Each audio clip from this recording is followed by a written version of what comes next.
Air dry clay is one of the coziest hobbies that you can get into, and you don't need fancy tools or experience to make something. Today I'm showing you 6 super simple air dry clay ideas that are perfect for beginners. Handmade pieces for you to enjoy creating.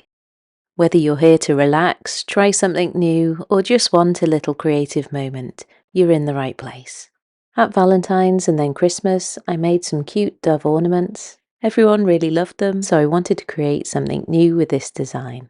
Cutters are great for working with air dry clay, and so I suggest you get yourself plenty of different shapes to try out and experiment with, as they're very beginner friendly. I often cut my holes in the air dry clay with a thick straw. I don't have one here with me, so I use this peeler that's got a nice curve on it. And I cut these holes because these air dry clay pieces are going to be book page holders. The clay can then be fully dried, and then I paint it with acrylic paints. A nice soft paintbrush and a couple of coats of acrylic paint should do the job. If you want to add extra detail, then that's great, but you don't have to. I like to keep a sketch pad like this and add in lots of different ideas and jot down some designs. A sketch pad like this provides a nice library of ideas for when you need them. Air dry clay always needs to be sealed, so I'll put the one I like to use in the description below. I really love these and so practical.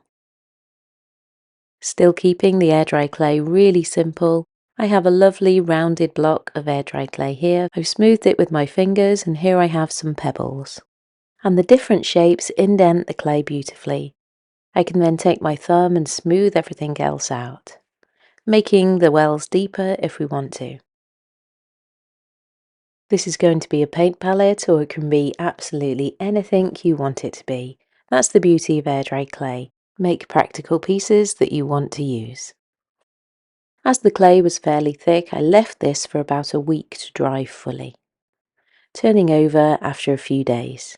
I've painted the whole piece in white acrylic paint and then adding some blue detail, thinning the paint with some water and flicking it on with a paintbrush to add some speckled detail. I fully dry everything again and then seal and varnish. In my opinion, a brush-on varnish is so much easier than resin, but you use whatever you prefer. Use what works for you. I like to add the gloss fairly thick. You just have to watch while it's drying that you don't get any drips. For paint palettes, UV resin does give a more durable finish, but I find that this works well too. I also fancied this piece on my bedside table, and as you can see, it's absolutely gorgeous for this too. Some days I like to take a slab of air dry clay and not know where I'm going with it. I like a nice organic form, and so that's what I cut out with this wooden disposable knife, using it again to make some marks into the clay. Then the end of my paintbrush to make some lovely indents. Hopefully you can see it doesn't have to be complicated, and we're going to turn this into something beautiful. I take a jar and let gravity do its magic. Super simple, I just left it to dry. I seem to be liking my blues and turquoise with these ones, but have fun when it comes to colouring and decorating the air dry clay. When you have some lovely marks and indents like this piece, it's nice to do some dry brushing.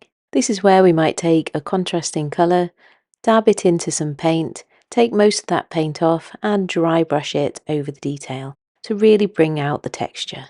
As always, I then leave to dry and varnish. I made some of these with a group of kids and they turned out beautifully too.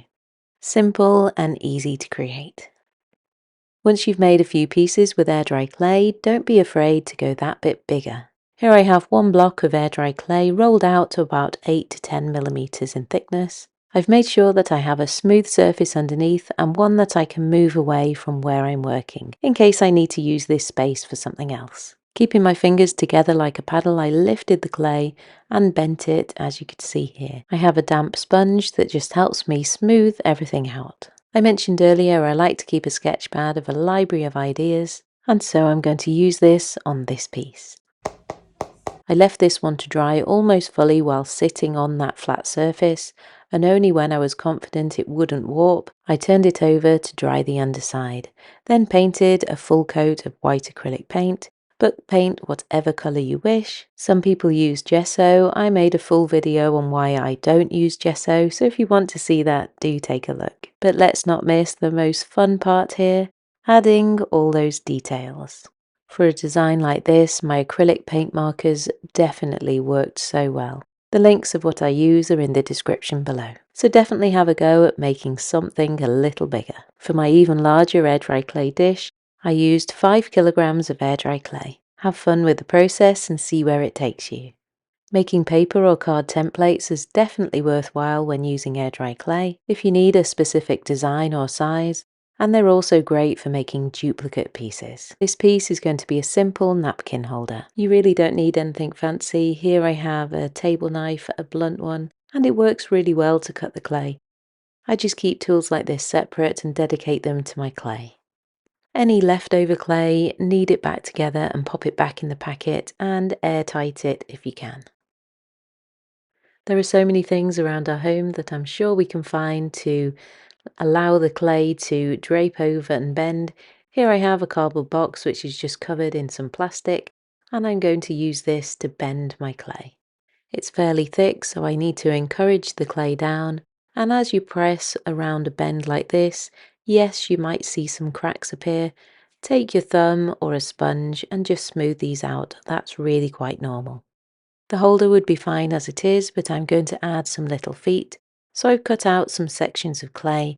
I score and slip, add a little bit of pressure, and then we add a coil around the edge, and then I blend this together. The whole idea is we're making that clay all back into one piece again. A bit of extra smoothing, really do take your time, and then I leave it to dry. Once it started to firm up, I took it off the box, and yes, I gave it a little squeeze so it was a bit more angled at the top. If you want to have a change from painting the clay, or you're not very confident with a paintbrush, then I recommend using some paper napkins like this one. The napkins come in about 2 or 3 layers, so we just want to make sure we remove that very top layer with the colour on. I have some slightly watered down PVA glue here, brushing on a nice thin layer to the area I want to cover. Here on the front, and then once it dries slightly, it doesn't take long to dry at all, I turn it over and repeat on the back. Just be nice and delicate to make sure we don't tear that paper. I let it dry and then coat with another layer of this glue. Then when fully dry, I cut away the excess. A nice small pair of scissors works better here. If you prefer to cut the piece to size and then glue it on, then do whatever works for you. There's lots of options and no way is the hard and fast rule. Any little edges that aren't quite stuck down, I stick these down at this stage. I let everything dry and then like to pick a colour that's in the napkin and add that for a bit of contrast. So have a think about the kind of shapes you'd like to create. Let me know what you would make in the comments below. Pick up some clay and make something beautiful. I've sealed this piece and then it's ready for my napkins once it's fully dry. Another cute item and a great gift idea too. I fancy making another dish with no exact plans, but I'd like to make this one elevated. I'm going to make it a little bit taller, so let's see where it takes us. Definitely reach for different items around your home to see what you can shape around and see what different ideas you could come up with. This slab of clay I've cut out with my ruler. I'm bending it round and this is going to be the little stand for the dish. It's really important to get all the joins really secure so we don't get any cracking. I have lots of videos where I go into this in far more detail. Once you've got all the basics, there's absolutely no stopping you. Just create and see where it takes you. When you're creating with air dry clay or completing a similar project to something like this, what do you like to do most? Do you like a clear headspace and silence? Do you like to listen to some music? Would you like to watch a movie? Or maybe you like to create with friends and you like the chitter chatter. Let me know what your preference is in the comments below. This piece is now fully dry and I'm ready to paint it. I fancy a turquoise colour. It seems to be quite a preference for me at the moment. But I'm going to paint this one a little different, I think, and the beauty is I've not quite decided yet. I give this 2 coats of acrylic paint, letting it dry fully in between, so it does take a little bit of time to get round the whole piece twice. My little tip there is to always be creating more than one piece at a time, so you can work between them if you want to keep creating. Taking a soft peach colour on my paintbrush, I'm painting in some detail, just some nice lines, working round the whole piece, nice and methodically. The paint pens come in handy again as I want to add some text in the centre. I drew my text on in pencil first and then go over in the colour. I let the paint dry and then add 2 layers of a gorgeous glossy varnish.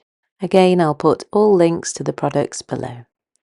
I really hope this has left you feeling inspired to go and create something. I have lots more videos and I'm sure you'd love this one on the screen now. Thank you for watching and I'll see you in my next videos.